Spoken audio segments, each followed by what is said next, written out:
Pengguna akun Facebook atas nama Usman Udin dilaporkan oleh Himpunan Mahasiswa Islam atau HMI Cabang Langsa atas dugaan penghinaan dan pencemaran terhadap lambang kebesaran HMI yang dirubah menjadi logo PKI. Postingan yang diupload pada 1 Agustus 2023 lalu diketahui telah mengunggah foto salah seorang alumni HMI Langsa atas nama Teguh Syafrizal yang sedang memakai gordon atau kalung pita HMI. Lalu lambang HMI tersebut telah dirubah dengan logo PKI oleh Usman Udin pada halaman dinding Facebooknya.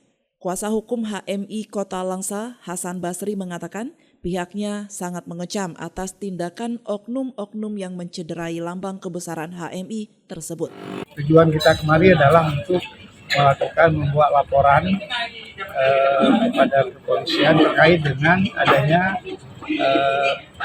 FB, menggunakan FB akun yang tidak kita ketahui yang mempublikasi menaikkan medsos gordon ataupun logo daripada HMI dirubah menjadi logo PKI. Ini juga kita menganggap satu pelecehan dan penghinaan terhadap organisasi HMI sebesar.